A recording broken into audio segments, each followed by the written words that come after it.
Davido's friends took the deceased to General Hospital, Lagos Island, and abandoned him in his vehicle on the instructions of Davido. That the CCTV footage at General Hospital, Lagos, picked up the white escort vehicle and, of course, captured the entire activity. That the vehicle subsequently was recovered from Davido's residence at number 7 Awoshika Street, Lekki, Phase 1.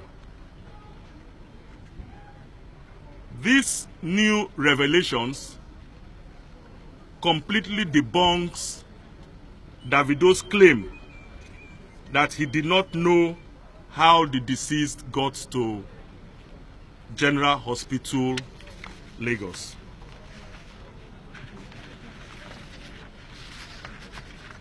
For this reason, I have instructed the DPO Lion Building and the investigating team to again invite Davido and question him in line with these new findings. It is our intention to know why the victim was taken to General Hospital, Lagos, dumped, and those who took him there fled the location without as much as notifying the hospital authorities or reporting to the police. That calls for questioning. As I speak to you, Davido has been reinvited for questioning and is currently with the DPO Lion Building and the investigating team. Autopsy has been conducted, and the preliminary interim autopsy report reveals that the victim died of asphyxia, which in layman's term means suffocation. At the end of this fresh round of investigation, I will again let Lagosians know of our findings. In a related incident, you will also recall that on the 7th of October 2017, at about 2000 hours, the Chief Security Officer, Banana Island, Ocean Parade, Ikoyi, informed the DPO that 2 persons named Olugbemiga Abiodun, male, of Flat Bill, Ocean Parade, Banana Island, Ikoyi, and Chime Amechina, male, of the same address, were found dead inside a BMW saloon car with registration number KJA 631AY, white in color, at an underground garage in the estate. The DPO Ikoyi and his investigating team rushed to the scene, and upon close examination of the victims, it was discovered that there were no visible marks of violence. However, a further search of the vehicle revealed some wrapped substances suspected to be hard drugs. The substances have been sent for analysis to determine what exactly they are, and the reports will soon be released. In addition, the autopsy report, the final autopsy report, is still being awaited. Preliminary autopsy has been carried out, but the pathologist reveals that there is need for additional confirmation before he comes out with the final autopsy, which will state very clearly the cause of death. These two cases are being brought out in the public domain because the police have realized that it is generating a lot of interest both in social media and other media outlets. And there is need for the police to keep members of the public abreast with investigation so that people don't jump into conclusion. So I would want members of the public to await results and tests and final autopsy results from us. We will make it public as soon as it's ready. The command too, within this period under review, made a lot of arrests and recoveries.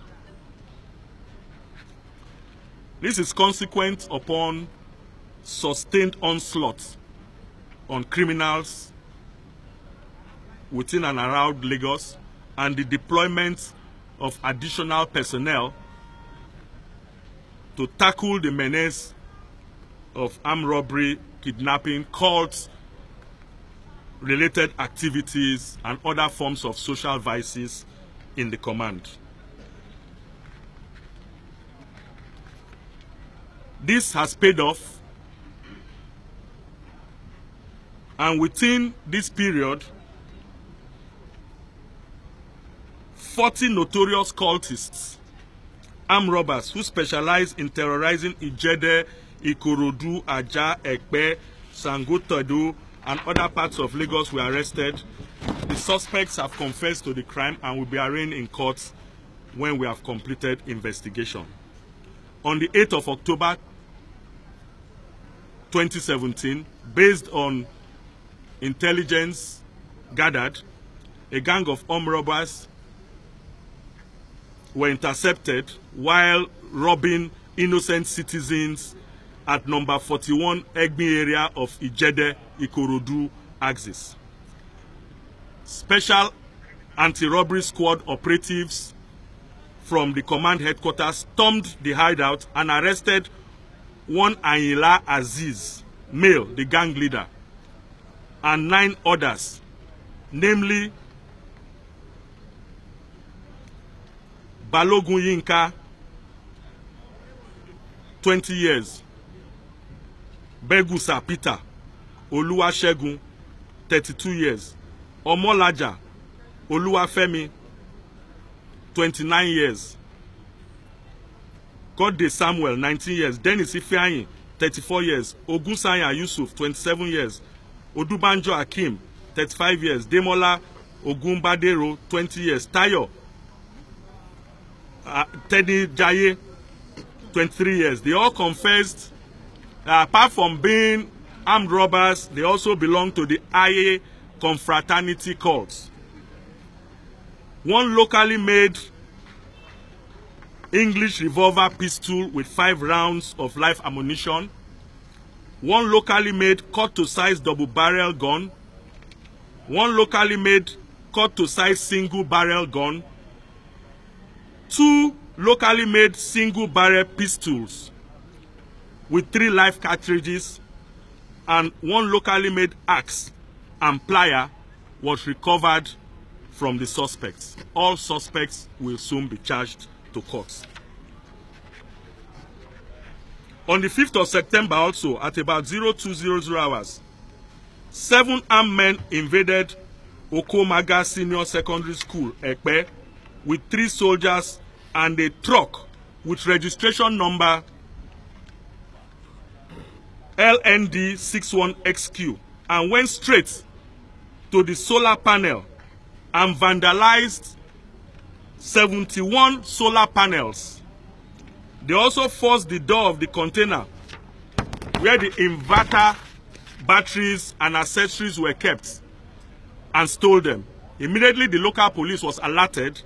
They mobilized to the scene, and 3 suspects, and all suspects were arrested. Amongst the suspects are 3 alleged serving soldiers. Preliminary investigation has also led operatives of this command to track down the other suspects in Delta, Anambra, and Imo states, where one Festus Maduka was arrested in a hotel. He confessed to have received the solar panels and inverter batteries from this armed robbery gang. Other suspects arrested in connection with this crime include Samuel Ani, 30 years, Michael Omoregbe, 30 years, Efosa Philip, 27 years, Ifedayo Odunfoye, 35 years, a dismissed Air Force personnel, Chibize Nnamani, 34 years, Festus Maduka, 26 years, John Nwokoma, 31 years, and Chibuzo Chukwu, 23 years. Exhibits recovered so far include 16 solar panels and 33 inverter batteries. A similar armed robbery incident at Ajah occurred. One Mary Inedu, female, boarded an unregistered Honda Civic vehicle. And of course, unknown to her, she was forcefully dispossessed of her Techno phones, Nokia phones, ATM cards, and other personal effects. Police commenced the investigation and have tracked down and arrested one Sunday Nwaba, who has been identified by the victim. This command once again appeals to the good people of Lagos State. First and foremost, for us to be vigilant, for us to work very closely with our local police in line with the principles of community policing and community safety partnership. When we see something, we must say something. Secondly, we must partner together to curb this scourge of drug abuse. We know that there's a very strong correlation between drug intake and crime.